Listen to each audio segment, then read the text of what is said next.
بسم اللہ الرحمن الرحیم اللہم صلی علی محمد و آل محمد. Attribute to آغا سید جواد حسین نقوی صاحب. اللہ تعالیٰ ان کی صحت میں برکتیں عطا فرمائے. یہ وہ شخص ہیں جو شیعہ طبقہ فکر میں پیدا ہوئے، وہیں پر بڑے، وہیں پر تعلیم حاصل کی اور وہیں پر انہوں نے حق کا علم بلند کیا. وہ طبقہ فکر جن کا ایک گروہ نصیریہ جو کافر ہیں، جو یہ کلیم کرتے ہیں کہ معاذ اللہ مولا علی علیہ السلام رب ہیں، حضرت حسین علیہ السلام کے ساتھ جل جلالہ لگاتے ہیں معاذ اللہ، اور ایون وہ گھوڑے کو بھی رب بنایا ہوا انہوں نے. تو سید جواد حسین نقوی صاحب نے ان کی تکفیر کی اور کھلے عام کہتے ہیں کہ غالی جو ہیں انہوں نے دین کو بہت نقصان پہنچایا. وہاں پر انہوں نے توحید کا علم بلند کیا، کوئی شخص تصور بھی نہیں کر سکتا. یہاں پر سب سے زیادہ توحید جو ہمارے فرقوں میں ہے، ماشاءاللہ سارے توحید پہ کام کرتے ہیں، بات کرتے ہیں. توحید پہ تو زیرو ٹالرنس ہے، کسی کے ہاں بھی کوئی ٹالرنس نہیں ہے. تو سب سے زیادہ الحدیث توحید کا نام لیتے ہیں. تو اللہ سبحانہ و تعالیٰ کے پاس ایک قانون ہے کہ وہاں پر نیکیوں کو گنا نہیں جاتا، تولا جائے گا. مثلا ایک آدمی کے پاس 10 دینار ہیں اور ان میں سے وہ ایک اللہ سبحانہ و تعالیٰ کی راہ میں خرچ کرتا ہے، اور ایک آدمی کے پاس 1,00,000 دینار ہیں اور وہ 10,000 اللہ کی راہ میں خرچ کر دیتا ہے. تو ہم تو سمجھیں گے کہ جس نے 10,000 دیے وہ فضیلت والا ہے، لیکن اللہ سبحانہ و تعالیٰ کے ہاں دونوں برابر ہیں، کیونکہ دونوں نے 10واں حصہ اللہ کی راہ میں خرچ کیا. اس کی اپنی فضیلت ہے، اس کی اپنی فضیلت ہے.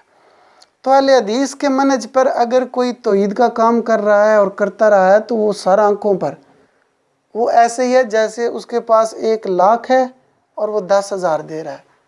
اور آغا سید جواد حسین نقوی صاحب کے پاس گنجائش صرف 10 دینار کی تھی اور انہوں نے اس میں سے 1 دینار دیا. یہ میں مثال دے رہا ہوں، میری اپنی رائے ہے، آپ اختلاف بھی کر سکتے ہیں. لیکن میں سمجھتا ہوں کہ جس طبقہ فکر میں وہ تھے، وہاں سے جو انہوں نے علم بلند کیا توحید کا، یہ بہت مشکلات تھا. ناممکنات تو میں نہیں کہتا، کیونکہ یہ اللہ نے عطا کیا اور اللہ جہاں سے چاہے جو مرضی ہے کروا سکتا ہے. تو یہ اللہ کی خاص حکمت تھی کہ وہاں سے اللہ سبحانہ و تعالیٰ نے ایک ہیرا چن لیا.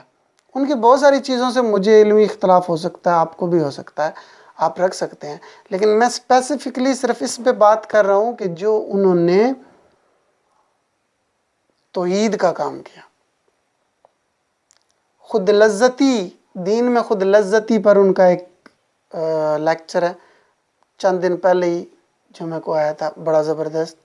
آپ سنیں، انشاءاللہ سمجھ آئے گی. ٹھیک ہے. اسی طرح انہوں نے ایک دن خطبے میں کہہ رہے تھے، اپنے غالیوں کو، غالی شیعوں کو کہہ رہے تھے کہ میں سمجھتا ہوں کہ غالی شیعے جو ہیں وہ قادیانیوں سے بھی بدتر ہیں. کیوں کہ قادیانی تو آقا علیہ الصلوۃ والسلام کی ختم نبوت میں شرک کرتے ہیں، اور غالی اللہ سبحانہ و تعالیٰ کی ذات میں شرک کرتے ہیں. یہ وہ کہہ رہے تھے. ہم تو قادیانیوں کو سب سے برا سمجھتے ہیں. آقا علیہ الصلوۃ والسلام تو ہماری جان ہے، اور اللہ سبحانہ و تعالیٰ کے ساتھ جو شرک کرے وہ اس سے بھی پرے ہے. الحمدللہ ہم اس منہج پہ کھڑے ہیں. تو پھر انہوں نے اس سے اگلے دن اور سخت باتیں کی کہ بریلوی طبقہ فکر میں غلو اس درجے پر ہے کہ غوث العظم رحمۃ اللہ علیہ کا ایک واقعہ بتا رہے تھے شیخ عبد القادر جیلانی رحمۃ اللہ علیہ کا، کہ اللہ سبحانہ و تعالیٰ نے ایک بندے کو مار دیا اور شیخ صاحب کہتے ہیں کہ میں زندہ کروں گا. تو اللہ سبحانہ و تعالیٰ نے کہا کہ نہیں.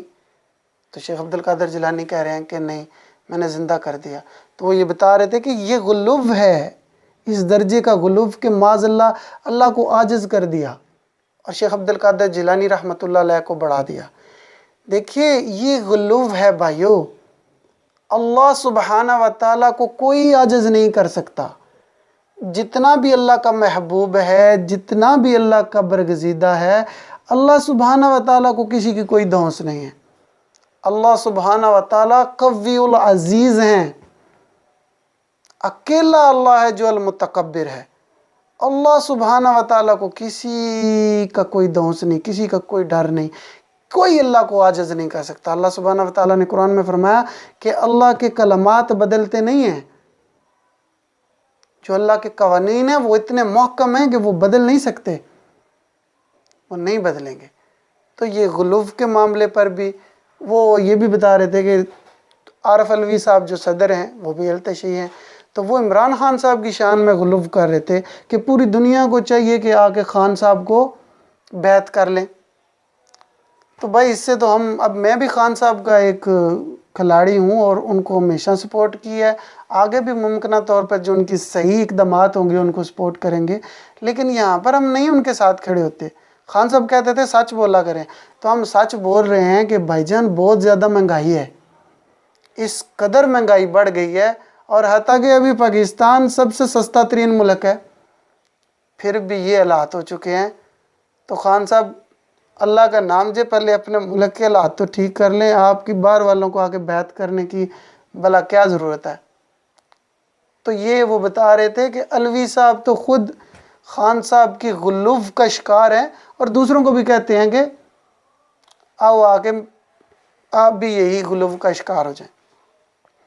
تو غلو پہ انہوں نے ایک لیکچر دیا، بڑا اچھا ہے۔ پھر انہوں نے ایک لیکچر دیا خود لذتی پر دین میں، وہ بڑا زبردست ہے۔ تو ماشاءاللہ ان کو اگر سنیں، آپ دوسرے طبقہ فکر کے لوگوں کو بھی سنیں تو بہت اچھے لوگ ہیں جو اچھا کام کر رہے ہیں۔ تو اللہ تعالیٰ ان کی حفاظت فرمائے اور ان کو مزید اچھا کام کرنے کی توفیق عطا فرمائے۔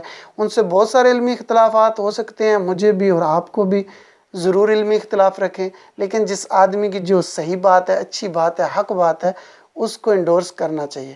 تو یہاں پر میں ان کو یہ ٹریبیوٹ پیش کرتا ہوں کہ انہوں نے حق بات بیان کی۔ جزاک اللہ خیر۔